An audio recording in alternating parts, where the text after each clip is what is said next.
I got my first real six string, started at the 5 and gun, headed to my fingers bled. Was the summer of '69.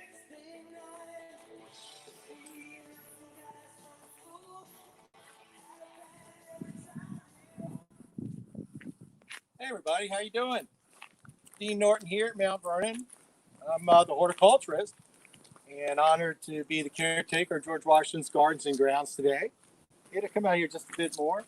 So we're going to start our tour of the upper garden, actually outside of the garden, because what you see today when you visit Mount Vernon isn't at all what it looked like in pre or what you see today. Pre 1785, it was quite different.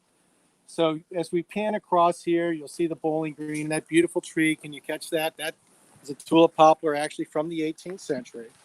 But see, this all changed on January 13th, 1785, when Washington decided that the early landscape, which was all based on formal and straight lines, geometric designs, that he wanted to change this landscape, something more special.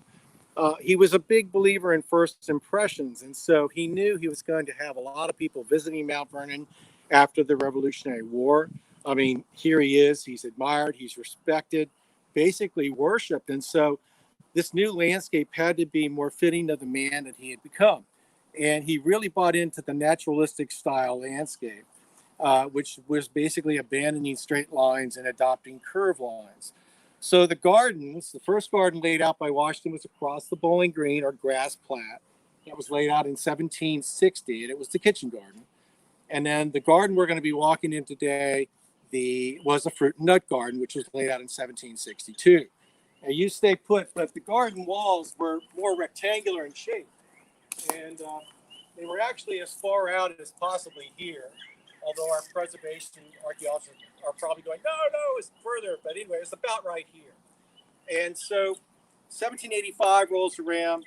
He wants to abandon this rectangular garden, make it more curvilinear. So he brings the walls in, expands them to the west by adding curved walls, and the garden now took on a shape of a cathedral window or a bullet. Now, this curved Serpentine Avenue that you can look down here and see, this was laid out with trees on either side to provide good shade for those people walking around.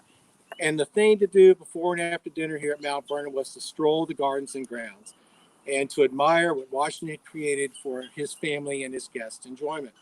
So without a doubt, the highlight of someone's stroll here at Mount Vernon would have been the upper or pleasure garden. So we're going to go ahead and walk in here.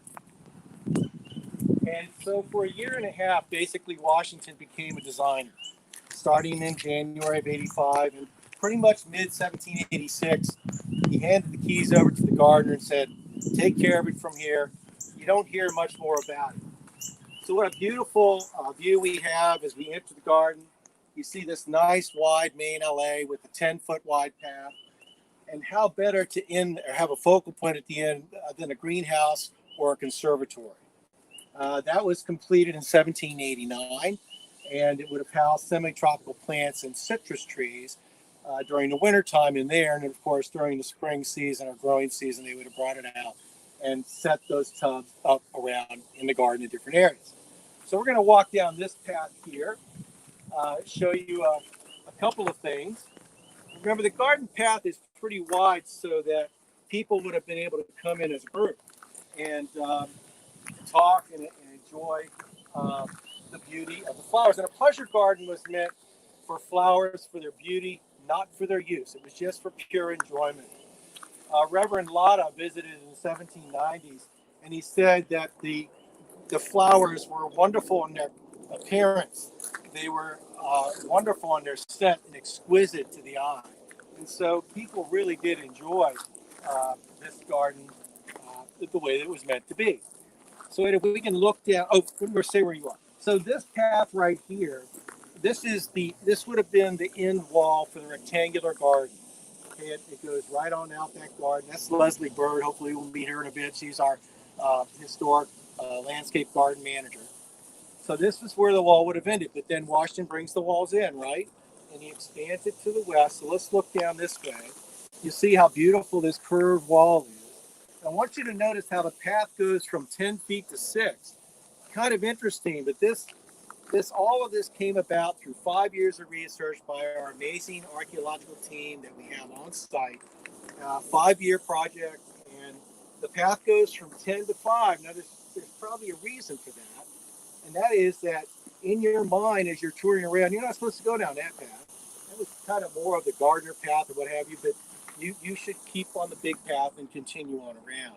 So that was found, and it's absolutely accurately based on the archaeological dig. The wall is really impressive. Notice the pale fence on top. That's kind of interesting. On this side, it's practical for the gardener because you want a garden to breathe. You want to have good air circulation in a garden. Where if that wall was as high as that fence, you would kind of limit that. But by having the pale spread apart like that, it allows the garden to breathe. So it's practical on this side, but on the other side, when you're walking around the Serpentine Avenues, it's aesthetically pleasing. So it really fits in beautifully with this new design Washington had created. So we're going to come back this way a little bit. There was a gentleman named Mason Locke Weems. He was born in 1758 and really was an admirer of George Washington. And a year after Washington's death, he wrote a biography or a book, Life of Washington. And that's where you get that wonderful cherry tree story where Washington supposedly hacked on a tree, but he couldn't tell lies, so he told his father, I did that. But anyway, there's another story in it that not a lot of people know about, and that was George Washington's father planted cabbage seed, and so that when it grew, it spelled out George Washington. So we've had a little time on our hands here, and this was actually brought to the attention by our wonderful president here at Mount Vernon, Douglas Bradburn, and so we decided to go ahead and do it. It's not cabbage, but it's lettuce. You want to come down and make sure we get it on. So we're just real thrilled to be able to have this in the garden, and we don't let anything go to waste here. Ranch dressing is a must when you're eating George Washington. So a few leaves, little dressing. Yeah, that's good. Oh, wait, I'm sorry. I forgot the crouton. There we go. All right, we're ready to go. So the salad will be ready in a few minutes. You all come on back, and we'll really enjoy that. All right, so this is just going to develop beautifully. Let's come on back out to the path. Notice these brick pavers, these 9x9 brick pavers. Washington actually directed the brick kiln to make these for the gardens. They were really intended to just be a single row so that in a garden, the wheelbarrow could run on those bricks for years and not damage them at all. Whereas if you were to try to do that on a grass path and it started to rain or whatever, the grass path would become muddy very quickly and really almost not usable. So these pavers are very, very authentic to the time. So in our research, we tried to bring back the plants, of course, that were appropriate during Washington's time. All the flowers that you see have a cultivation date, a date of introduction, prior to 1799. Washington's death was 1799. The fruit trees we think are in as close a location as Washington describes when he's talking about this garden. But probably the most unique thing about this garden is Washington wanted to complete his new landscape with a pleasure garden and a conservatory. But he was very concerned in that what was he going to do with the vegetables? The vegetables lost. I mean, they were still the most important plant to Washington. Martha Washington actually said that vegetables are the best part of living in the country. And vegetables come up again and again during the Revolutionary War, where Washington's saying that his troops must be eating more vegetables. He even says in their idle time, they might want to go ahead and plant a garden. I'm not exactly sure how that would have happened because usually idle time is winter time. So I don't know, but he was really keen on the troops eating their vegetables. Dean, we have a couple questions here. So Dawn would like to know, do any of the plants still grow from Washington's time? Yeah, we have mainly they're trees. We have 12 trees on the property that date back to Washington's time. 12 that we know of. There may be a few more in the woods we haven't found yet. We saw that first tree that was planted in 1785. We have a beautiful tulip poplar down by the tomb that dates to 1766.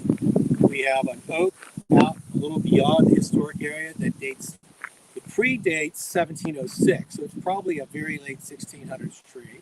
The oldest tree that we found is a chestnut oak that dates to 1683. So yeah, we do have some old trees, and we really take care of them, watch them closely, and thanks for the question. That's a great one.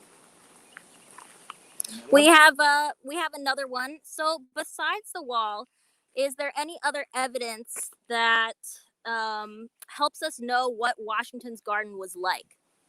Yeah, it's all on the ground. It's when you start researching any space, you always go to the primary source documentation first. That would be Washington's diaries, his letters, his writings, visitors' accounts help us a lot. They're like our Polaroids to the past. Ledgers, account books, anything you can get. But the only way you're really going to know what from that time is through archaeological investigation. We're very fortunate to have full-time staff here. They're absolutely outstanding, the best in the country, maybe the world. They spent 5 years in here digging the space. And if you looked on a plan to see what they dug, it doesn't look like they dug enough for us to figure things out, but it doesn't take much to start figuring out the pattern. And for years, this garden didn't look like this at all. It was quite different. And we had tried some research back in 1985, but it wasn't really enough for us to know exactly how it may have been. So what was going on is we were trying to solve a word puzzle with no vowels. The archaeologists got us the vowels we needed to recreate this. So yeah, that's a great question. So now, if you look across here, one thing that's very interesting about the garden, it's a pleasure garden. I've already said that. It's meant to be enjoyed. It's meant to enjoy the flowers and the fragrances, not for its use. But Washington didn't dare let all this space go to waste. He wanted to put vegetables in here. Matter of fact, it seemed like the gardener at one point was starting to pay more attention to the flowers and the vegetables. And Washington lets the land manager know that's not going to happen. And the land manager writes back, says the gardener says he will pay more strict attention to the vegetables by providing an ample amount to the kitchen. So it's kind of like a little bit of a slap on the wrist. So as you look across, the pleasure garden is actually just a border that surrounds the vegetables. Really a wonderful concept. And Washington was quite thrilled when he read in Abercrombie and Maugh's book from 1778 that, hey, you can have both, plant your vegetables and then surround it with flowers. So you have some spinach. Then a little further over, you have onions and leeks. Then we have our potatoes coming. They're always planted on St. Patrick's Day. And then we have some cabbages as well. Some of the flowers, see, all the bulbs are pretty much gone now. So the perennials are starting to come on pretty nicely. You have some roses just starting to bloom. And the great thing about the old roses is that they actually have a fragrance. They're not only beautiful, but they have a wonderful fragrance, where your new hybrid teas, et cetera, really don't. There may be a couple, but not that many. Their irises are coming on beautifully, ragged robin. And we're in a lull. To know that you're seeing a true 18th century garden, let's say you become a member and you happen to be able to come and go as you please, the garden shouldn't always be perfect. You have your bulbs, which is a high. Then they fade, and then your perennials start to come on, and they are just doing that now. So when the rest of the irises and the peonies and the baptisia and the Dame's rocket and all these other things start to bloom, we'll be at another high, and then that will go down until the summer annuals come on. So they're typically 3 real high points in a garden such as this. One quote that we have from Benjamin Latrobe, he said that on one side of the grass plat is a plain kitchen garden. On the other, a neat flower garden laid out in squares and boxed with great precision. And this is the box we're talking about. These were just pruned to keep them in this shape. These are a little larger than what Washington probably had. What we know is that the box edging in the 18th century is probably more like 3 inches by 3 inches. It's not a lot. But all the box was meant to do was to define the line. It was to separate the walking path from the cultivated earth, and we'll be talking more about that. But my first horticultural position here was boxwood gardener, and at that point, these hedges they were basically planted right here, but they were 6 feet wide, 6 feet tall. And I would crawl through and clean them all out. And one thing I learned early on was when I was crawling through, when I heard a group of people coming, I had to be quiet because they thought it was a rodent or an animal and they'd throw rocks at me. But that wasn't cool. And then it always seemed to be, I would be in the boxwood and the father, or the mother, we'd be walking along and they're admiring the boxwood. They said, well, let's look inside the boxwood. They'd open it up and there I am. Everybody screams. So it was an exciting profession. I think the theme Top Gun would have worked well with being a boxwood gardener.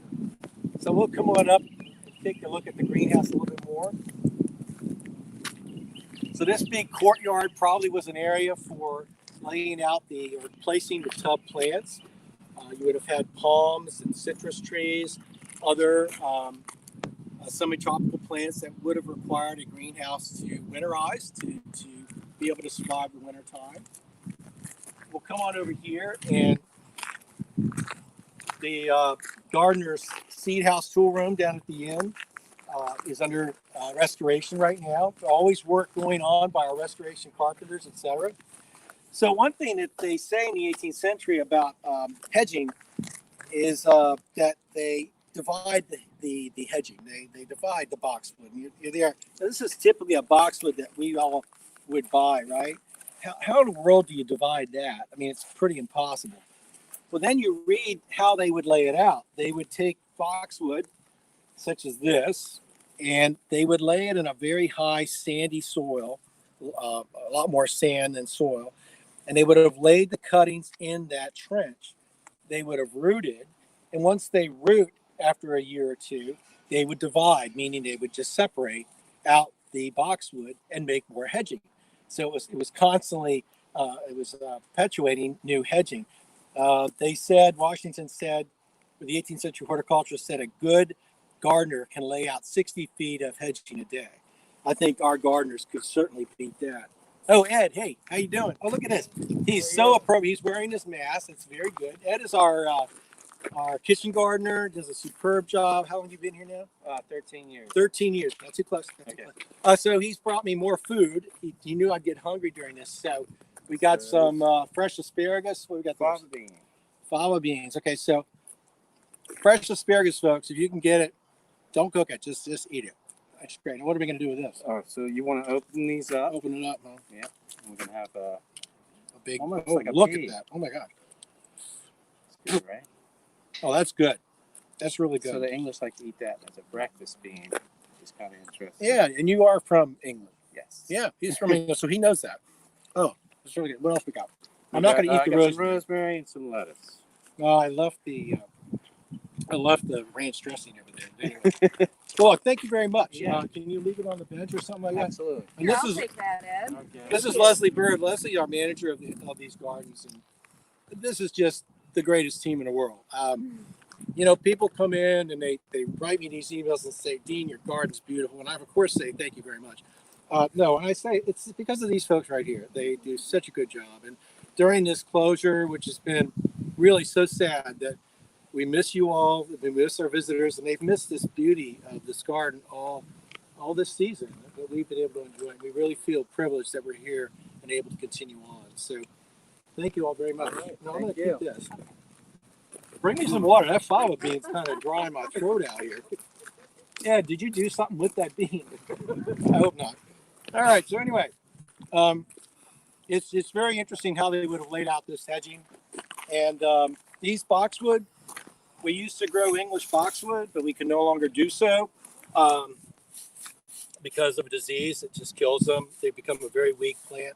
So these are called Green Beauty. They're absolutely superb. And if I could recommend a cultivar for you, Green Beauty is the one. So let's walk on down here a bit.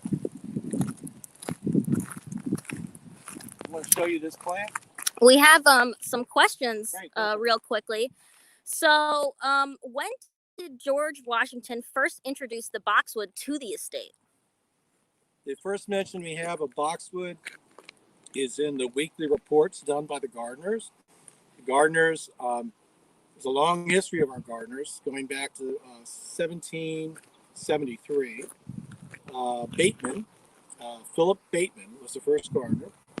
And he was in Washington, gave them a free hand in the garden, but they had to submit weekly reports.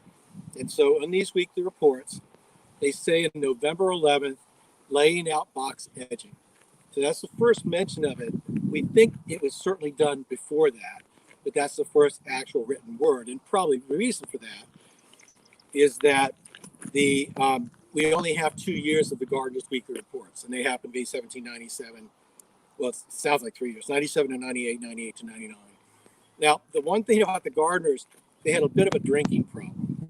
A pretty serious one, actually. Washington talks about Bateman being the best kitchen gardener he's ever had if you can keep him sober. In Bateman's contract, he writes that he will get $4 at Christmas time to be drunk for 4 days and 4 nights, $2 at Easter to be drunk, to assume that, to get the same effect, and then another $2 for another Christian holiday.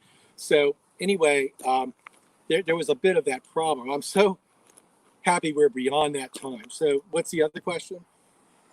So Judy would like to know, is there anything that would have been in a garden that would not be found in grocery stores or modern gardens?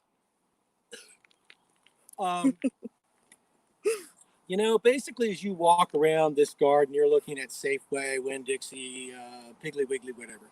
Cabbage, cauliflower, broccoli, leaf lettuce, head lettuce, beets, carrots. If you go through those 2 years of weekly reports, it's just basically today's vegetables. I mean, there's some now that, of course, they wouldn't have had.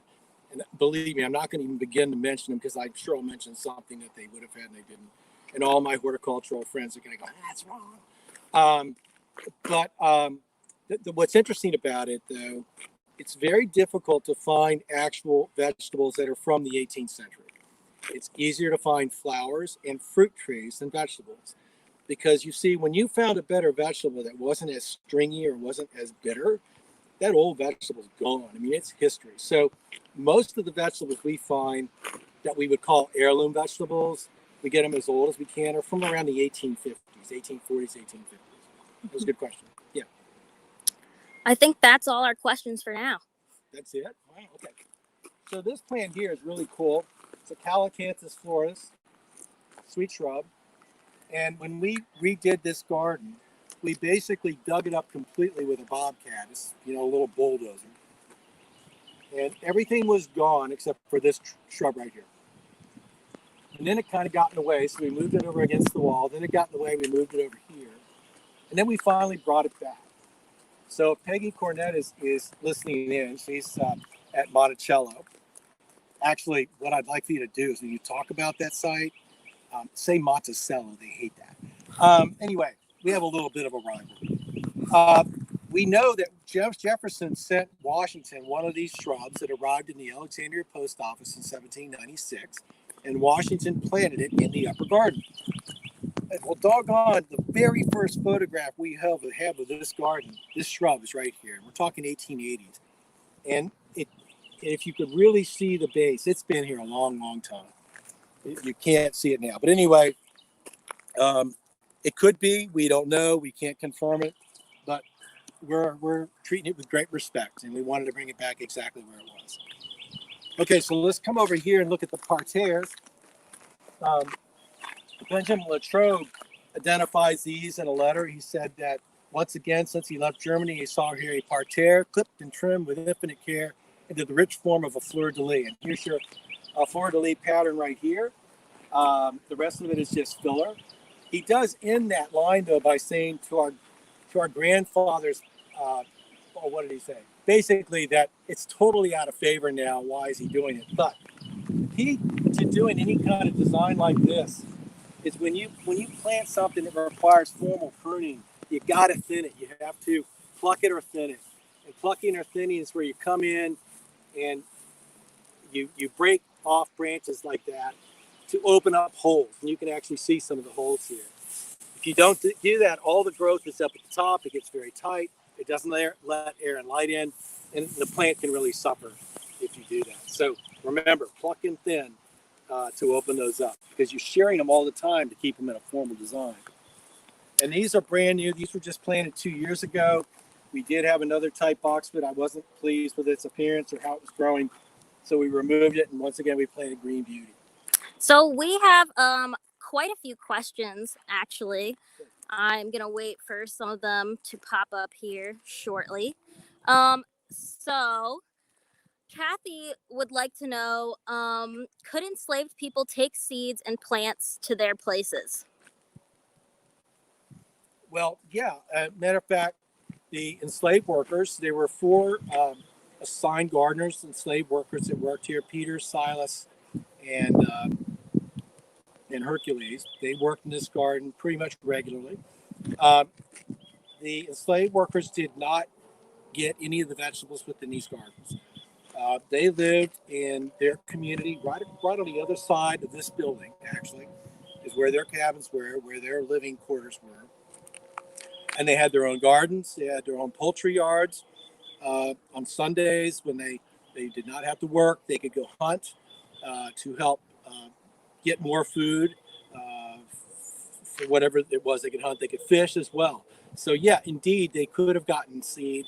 And there was bartering and trading between Washington and the enslaved workers as far as some of the vegetables went. And they could sell excess vegetables they had at the slave market on Sundays in Alexandria. Mm-hmm. Good question. So Cynthia would like to know, after the gardens had been completed, how did George Washington continue to manage the garden design or modify it? It didn't really change much. As I said, after mid 1786, there's just not a lot of mention about anything going on within the landscape or what have you. The biggest addition, I would say, would have been the ovals that were created in 1792. So what you have on the landscape, you have groves on either side of the house. You have shrubberies that are next to the wall where the Serpentine Avenues widen out. You have wilderness areas at the end of the Bowling Green. And then 1792, he orders 209 plants from John Bartram's nursery in Philadelphia. And he sends those plants with specific instructions on how to create 6 ovals on the Bowling Green.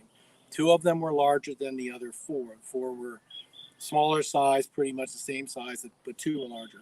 We haven't really researched that much. We have done no archaeological work on that, but that's certainly part of our long-range plan to eventually dig that and hopefully recreate them. So Cynthia also has an additional question. You can't follow us. No, go ahead. She's wondering, how often would George Washington walk through the gardens? Would it be every day when he was on the estate?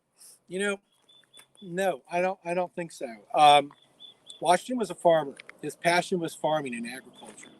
And when he was here, he would arise at 4 a.m., get his special breakfast of hoe cakes smothered in butter and honey.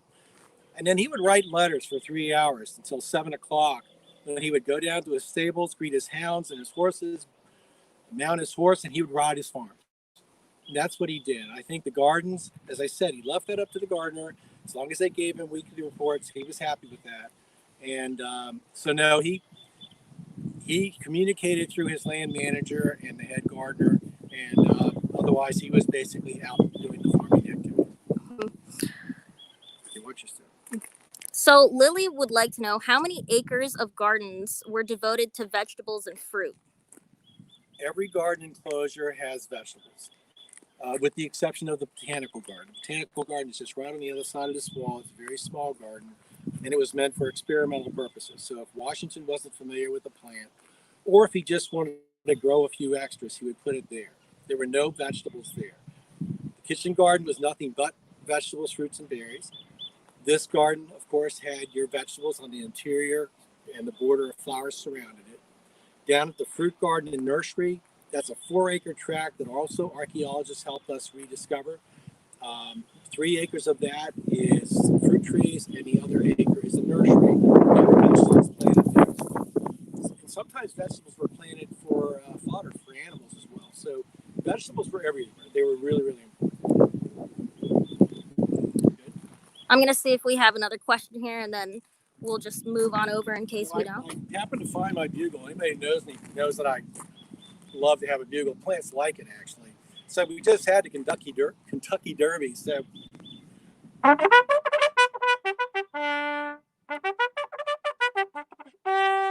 Now, if there are any bugle requests as we continue on, let me know. I'll keep it with We do have one question. bugle requests. Yes, No, you do. not a bugle request. We have a question Yeah. from Patty. Did Washington have any favorite plants, flowers, or trees? He didn't have any favorite flowers. Matter of fact, he really doesn't mention flowers at all. But he does mention dogwood and redbud when they're in bloom.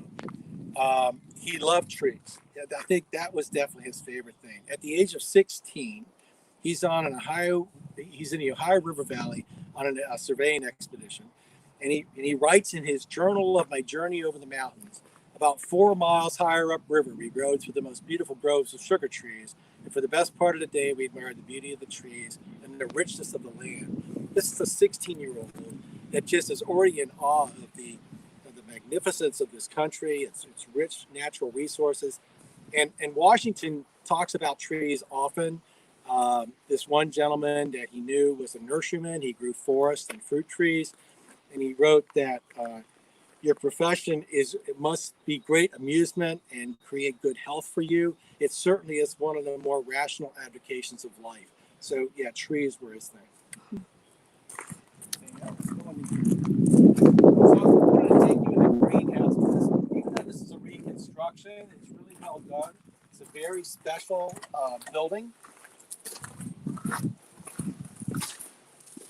Now we kind of have it set up as a classroom right now, but this was destroyed by fire in 1835. It laid in ruin for many years. And then and by the time the Ladies Association purchased the property in 1858, no one knew what the original greenhouse looked like. But they realized that horticulture could be a lucrative source of income, and they decided to build a temporary structure. And they actually published their first nursery catalog in 1882, and selling flowers and fruits from the plants that were growing in here actually brought in a good bit of income for them, which was very important. And then in 1930, someone was going through some fire insurance policies in Richmond, Virginia, and they found this label under Mountain, Vermont. The fire insurance policy for Bushwick, Washington, had taken on the estate in 1806. And at that time, the agent who was insuring the buildings drew us a facade of all the buildings he's insuring. And lo and behold, there was the greenhouse. Now we knew what it looked like. So much later, in the 1940s, 50s, they did an archaeological dig. They found the original flue system, which was the way that they heated the greenhouse. And they found the keystone at the top of this beautifully arched window. And they were ready to restore.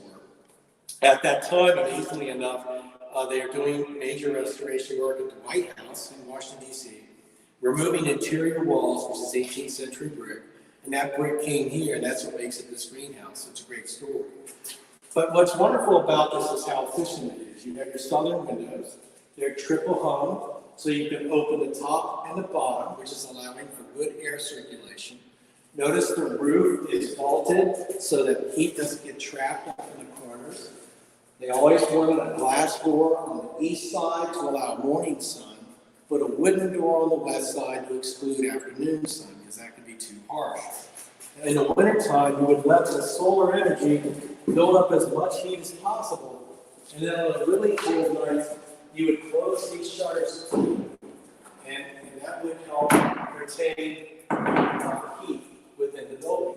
Now, if it was really, really cold, they would light candles at the base, and the heat from the candle would rise up and keep the cold air from infiltrating in.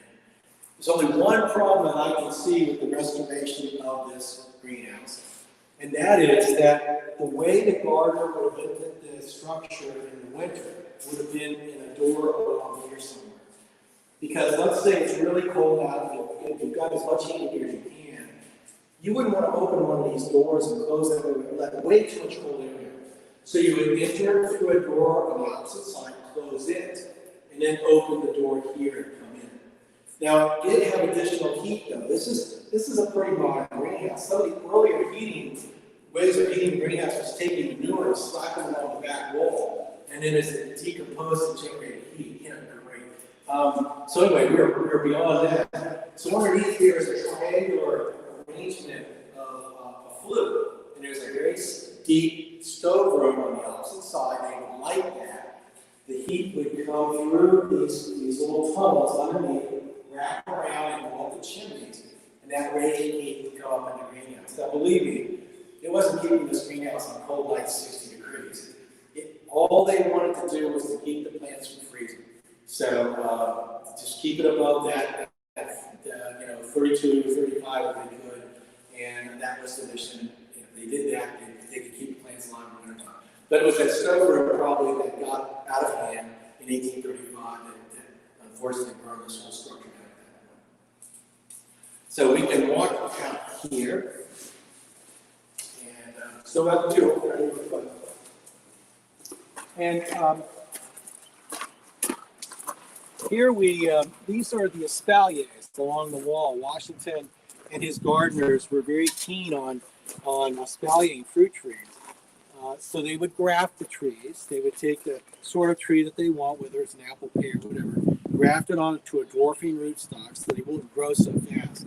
And then they would train them in this fashion. In the weekly reports, the gardener says nailing fruit trees to the wall in the upper garden. Well, they're not nailing the trees to the wall, but they're putting nails in the mortar between the brick, and then with leather ties or something, they're tying that to either the trellis or to the wall. Now, your apples and pears would typically be planted around the square within the center of the garden. Actually, the horticulturist in the 18th century said, surround the quarters of your garden with espaliered fruit trees. They'd be apples and pears because they could do very well out in the middle of the garden where your stone fruit, peaches, nectarines, cherries, apricots, would have all been along the wall because they wanted the warmth of the southern wall to survive during the wintertime. And when we were digging recently, we actually found the hatchet that Washington apparently used to cut on that cherry tree. And it even inscribed to little George. So I think he actually denied that he had done it, and he blamed Thomas Jefferson. It's probably true. But anyway, so we'll continue to walk on down. Any other questions about it? We'll give it a second. All right. So Debbie asks, was Washington ever a hands-on gardener, or was the manual work left to servants or probably also enslaved people? Washington's, he was hands-on, but mainly in the botanic garden. He loved to garden. He loved to plant. But that was his space. That was his spot to get on his knees, to plant. He kept very good records in that garden. And that's why that garden was quite easy to actually bring back to life, appropriate to the 18th century, because he talks about every plant that he planted, how many rows, what building they were next to. So that's where he really was hands-on. Otherwise, no. When, like this original 18th century tulip poplar, we don't say that Washington planted it because he probably didn't. He certainly directed the planting, but he didn't do so. Now, what's interesting though, here that January 1785, when he's out he's looking for trees and shrubs to create his walks, groves, and wildernesses. Just 2-3 months later, he writes in his diary, spent the most of my day trimming my new young plantation of trees. So, I mean, you can sense his excitement with his red-handled Felco pruner out there nipping and tucking on those new trees he planted. I mean, he did love it, absolutely. So we have another question here. So were the pleasure gardens a combination of perennials and annuals, or mostly perennials? No, perennials, annuals, bulbs. There were some shrubs intermixed, roses. Herbs would have been scattered about. There wasn't really an herb garden. Most people think every colonial property has an herb garden. That's just not true. Herbs would have been scattered about within the kitchen garden. And so, no, it's a good question. It was just a total mixture. And I just want to say that very few flowers are mentioned at all in the documentation. One gentleman says he saw lilies, roses, and pinks possibly for dianthus maybe. So what we've done, we know there weren't just a few flowers in here. So we have taken flowers that we have found to be the most commonly mentioned and used flowers within this region. And that's what we include in this garden. It has to be mentioned at least 3 times by other properties in the general location for us to feel comfortable including them. We don't want to say that, well, if Washington could have, he would have. That's really the wrong way to go because we don't know. So we're going to pick the most common things we can. Okay, we have another question here. Is it true that Washington grew hemp? And if so, why did he grow it? He grew a lot of hemp. He grew it everywhere. He asked the gardeners to grow as much as they could wherever they could find cultivated earth. The reason for it was he had a huge fishing fleet. And they had these seines, 100-foot, 200-foot long seines, that when the shad and herring were running in the spring, there's a tree called a shad blow. It's a service berry. And when that blooms, that's why it's called a shad blow, because that's when the shad are running. And they would stretch these seines and catch 1 million shad and herring within this 3-week period. But the problem was there used to be oysters in the river, and that would rip up the nets. And so the hemp that he grew had no hallucinogenic properties whatsoever. It was for the fiber, hemp fiber. You got to realize that in the 18th century, hemp was incredibly important to any country that had a navy, because a naval ship, one tall ship, required 2 miles of cordage or hemp rope or sails in order for that ship to sail and be able to function. And it's a 6-to-1 ratio as far as hemp goes. You need 6 acres of hemp to get 1 good acre of fiber. So it required a lot of it. So yeah, he grew a lot of hemp, but he didn't smoke it. Martha did. Well, she didn't smoke hemp. She smoked Virginia hams. I'm sorry. And they were really, really famous. Yeah. We have a question from Joe Marcus here. What is your favorite part of the garden? Oh, Joe Marcus, how are you, sir? My favorite part of the garden. My favorite part of the garden is to come in the evening and just sit and watch one spot, or any time during the day, and just watch life be created. I mean, the garden comes to life with the moths and the bees and the butterflies. It's just so amazing what is going on that people, as they just walk through, are missing completely. So just the power of observation is so very important. And a good horticulturist, Washington was a really good observer. He learned so much by just observing and learning from that. Another fun thing to do, I've seen this done in gardens, is to take a picture frame, and to just walk around the garden and just hold up the frame and look at what you see in there. It's just fantastic. So my favorite part of the garden is just coming in when it's really quiet, sitting down and looking at the wonders of the garden. We have a question from Linda here. Is there a vineyard on the property? There was. Washington attempted to grow grapes. He wanted to make wine. Almost everybody tried. Unfortunately, it failed. We, in this country, we'll see what they were trying to do is to grow the European grape on European rootstock. It doesn't work. We have a natural vinifera disease that wipes that out. It just doesn't work.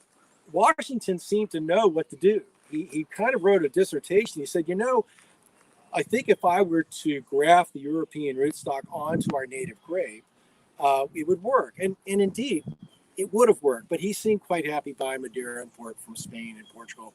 So the vineyard became the fruit garden. And that was that 4-acre area I was talking about a little ways ago, or a little time ago. So that was abandoned, although we continue to call that space the vineyard enclosure, even though the grapes have been removed. Elizabeth Keeney would like to know, did Martha Washington have much to do with the gardens? No, I don't think so. Not the pleasure garden, but the vegetables within the garden, absolutely. That was her domain. The kitchen garden was her space. She was a very keen plantswoman. She really knew her stuff, and she was in direct contact with the gardener at all times. So she was requesting seed or making sure this had been harvested, that had been collected. So yeah, one of her main responsibilities was the evening meal. And if it wasn't abundant and elegant, that was a direct reflection on her. And so what really made a meal special in the 18th century was fresh produce being put on the table.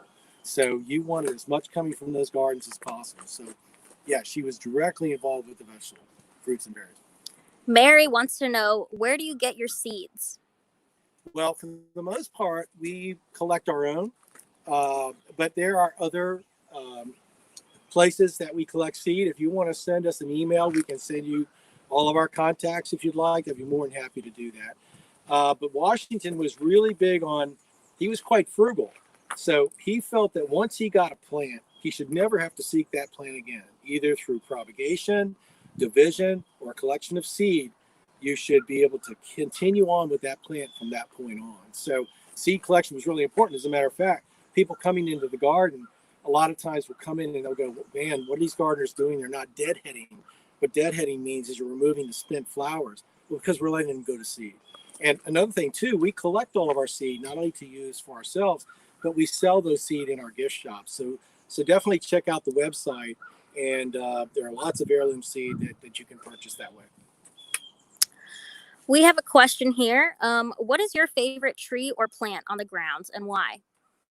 There's a beautiful blue Atlas cedar planted out on the northeast lawn. It isn't appropriate at all. It shouldn't be here, but it was planted in honor of Anne Pamela Cunningham, the first regent, the founder of the Mount Vernon Ladies Association of the Union, planted in 1874, and she was a remarkable woman, and all of our ladies are, by the way. And she wrote in her farewell address that let one spot in this grand country of ours be remained from change, and upon you rest that duty. And that's been our mission ever since, is to preserve and protect this historic site, keep it George Washington's home. And let me tell you, the staff here at Mount Vernon are just the best. Across the board, they're the best, from finance, development, media, gardens, maintenance, extraordinary. And they're passionate and they're dedicated. And just the mission of Mount Vernon is something very special. Laura wants to know, she says, today's home gardens commonly consist primarily of tomatoes and peppers. Yeah. How important were tomatoes and peppers in George Washington's gardens? Peppers were important. We grew quite a few peppers, not tomatoes. They still were kind of out of favor at that point in time. Just beyond Washington's time, they started becoming more popular. I think probably Thomas Jefferson's time, you would have seen that really come of age. There was a time there where they thought that they were poisonous. So anyway, no tomatoes. Although I must say, Ed is always planting tomatoes somewhere in the lower garden that you can't see them. And I'm just watching that all the time. But yeah, he plants a few of them there. He shouldn't, but he does. Rusty wants to know how the weather patterns affect the garden growth compared to the Washington era of weather patterns. Well, surprisingly enough, it's very easy to compare Washington's weather patterns with today's, because we have all of his diaries and all of his letters. And every diary entry starts with the weather. He tells you what the temperature is in the morning, or whether it's raining, noonday, and evening. So we can compare. And it's surprisingly, it's not terribly far off. They had wild weather back there. It's almost like hurricanes would come through, tornadoes. They tore apart plants and areas. The Ladies Association in the 1800s, and there's been really violent weather knocking down, they said, in 15 minutes, 200 trees laid flat. So it hasn't changed much if you look at that. But the garden, the plants, I've been here 50 years now. I'm working on my 51st year, and I really haven't seen that much difference. Every year is different, though. It's hard to compare. John asks, did Washington and Jefferson compare notes on gardening, as far as we know? No, not really. There was some exchange of plants. Jefferson sent him the one shrub that I told you. He also sent him a bundle of pecan seedlings that Washington planted in the Botanic Garden. Other than that, they shared information on farming, but not really gardening. I would have to say that Jefferson was the true gardener. He was an amazing gardener, and he wrote quite an extensive and wonderful gardening book. Washington was a farmer. That was his passion. So he left the gardening to the gardeners within these enclosures. He was out in the fields. Jefferson was much more the garden garden. So. Kathy has a question. Most people today always have excessive amounts of tomatoes, zucchini, etc. that we give to family and friends. Would George Washington have done the same?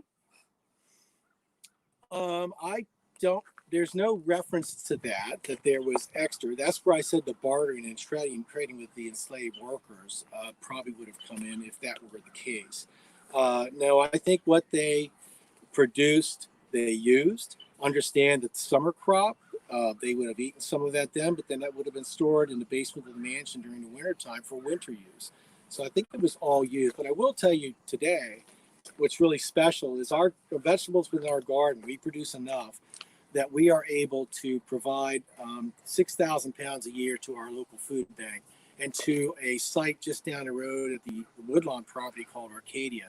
I think we're the only group that actually donates our produce to them, and they can take it into the inner cities and sell it at a greatly reduced price to what they might call food deserts. So we're really, really proud to be able to do that. Okay, we have another question from John here. So, back in the 1700s, did gardeners water flowers in addition to rain? If so, how frequently? Well, they're watering all the time. In the Gardener's Weekly Reports, basically those reports are basically talking about practices to keep things alive. Weeding, cleaning of debris, raking, bringing in dung or manure, and watering. So, indeed, they watered a lot. Now, believe you me, if you didn't have a good water source, you might as well not try gardening at all. The 18th century horticulturist said that. The closest well we know of, there was one over here on the other side of this building, and there was one over by the family kitchen. That's a long ways. And a vegetable garden in the summertime where there's not a lot of rain, they're hauling hundreds, upwards to 1,000 gallons of water a day. And they're doing that with a yoke and buckets. And they did have cisterns over there, which helped, but you still had to fill them, or rainwater had to fill them. So in Williamsburg, they have an 18th century nursery. And you know who they have doing the watering? They have kids doing it, because the kids love putting that yoke on and walking over with buckets and putting it down. They love doing it once. And they have tons of kids, so they can do it once all the time. But try to do it 5, 10, 50 times. It's pretty tough. So he had a water wagon even. We used to have a reproduction one somewhere around here. That's long gone. But he did have a wagon that he could cart water around, and I think he used that for watering trees on the Bowling Green and other areas such as that. Joe has a question. How long have you been playing the bugle? I started in 4th grade playing the trumpet, and my first introduction to George Washington was as a troop bugler for Troop 654, a Boy Scout troop.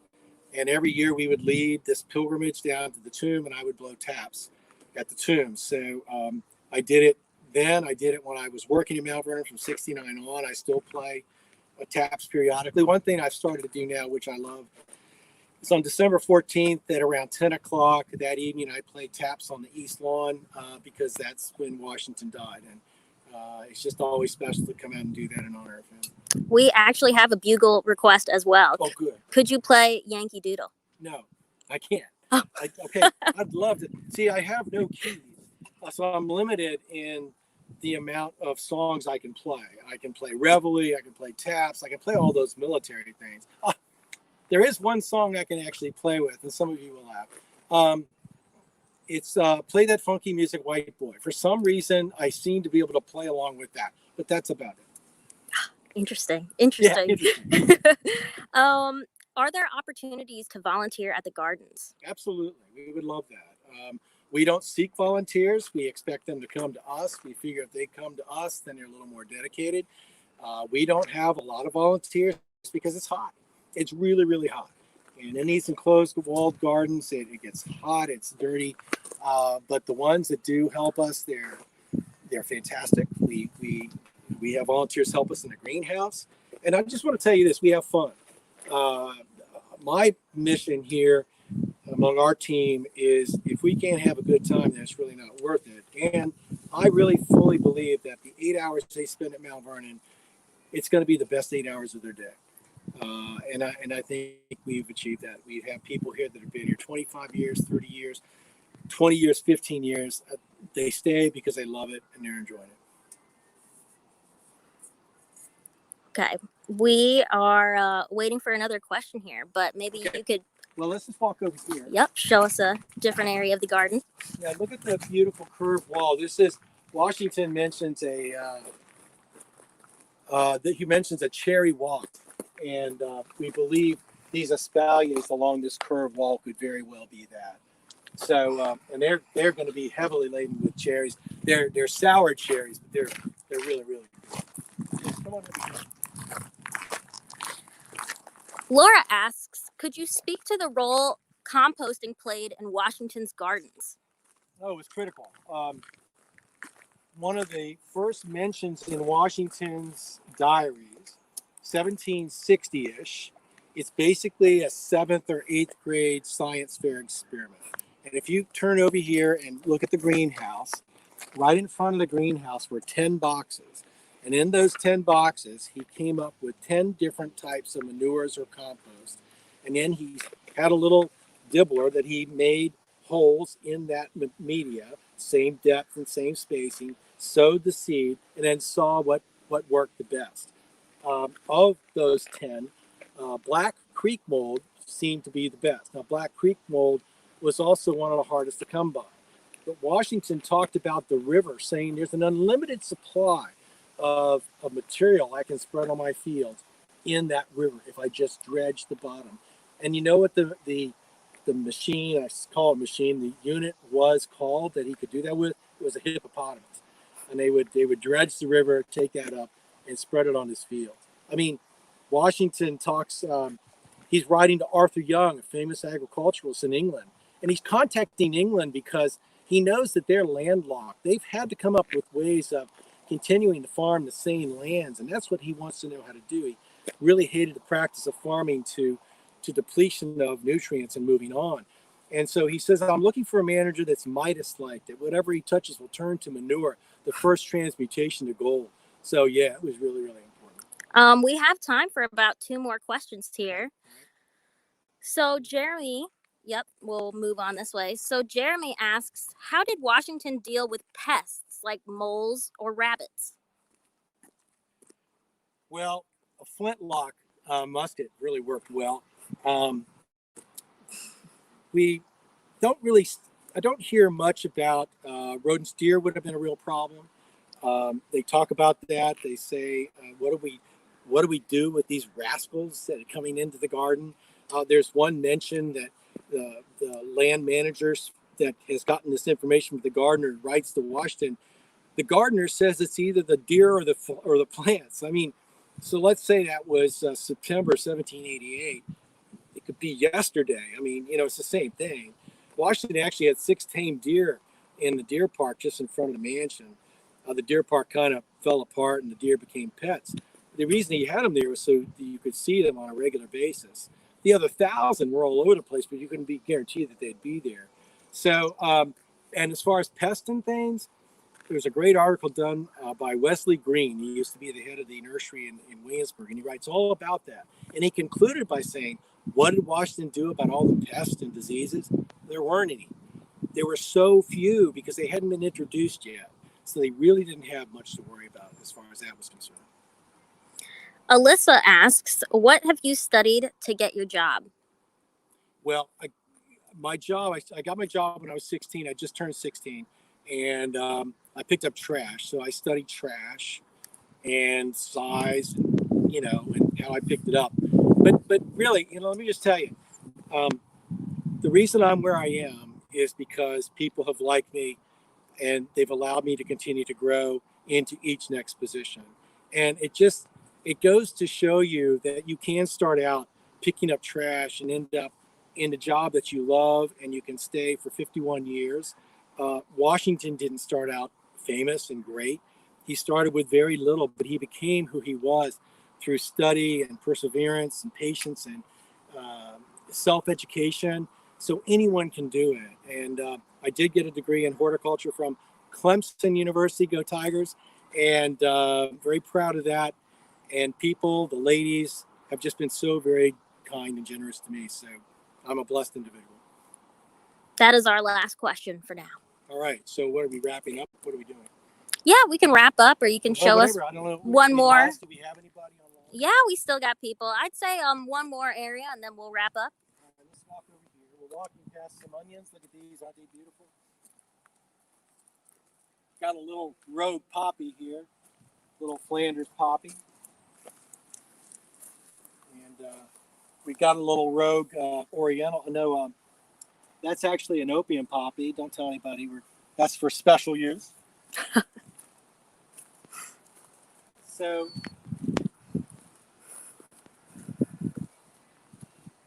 vegetables go to seed. In order to get seed from vegetables, they have to flower. And so the flowering vegetables are actually very beautiful in a garden. And this is kale. We've been eating this for a long time. It's probably a little bitter now, but it's still real good. So I love eating my way through the garden. It's a lot of fun. Let's see if the potatoes, how they're doing. The gardener's really going to be mad at me. But see, we mound them up like this, and real nice, rich soil. Let's see if we see any coming along. You just take potatoes and cut them so you have eyes in there, which are going to be, oh, look at that. See those beautiful little things? Boy, I'm not going to pull them out yet. They're not quite ready, but they are absolutely amazing. So what I'd really recommend, any of you that are somewhat neighbors of Mount Vernon, please become a member of Mount Vernon and get your annual pass. It is wonderful for people that live nearby to just come and go as you please. And we get to know you all, which is really special. We love seeing you in your walks, bringing your dogs and walking, bringing your young children and strolling around. It's really, really special to meet people and get to see them on a regular basis. And there's nothing like watching a garden start from little bulbs this tall to annuals that are taking over the garden later in the summer. And like I said, getting to know us, and you never know what kind of special treats you may get from us too once we get to know you. And it's just a real, real pleasure. So we'd love it if you'd join us and support our development department.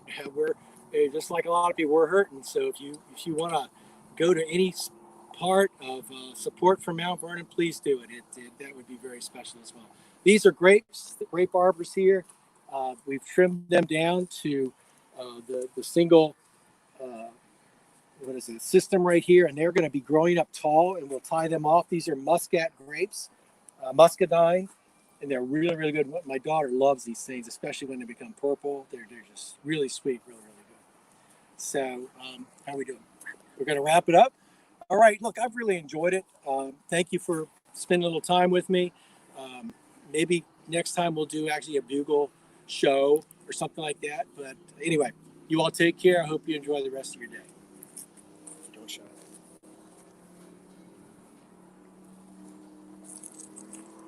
You still here? It's over. No, go on. Go about your business. Okay, fine.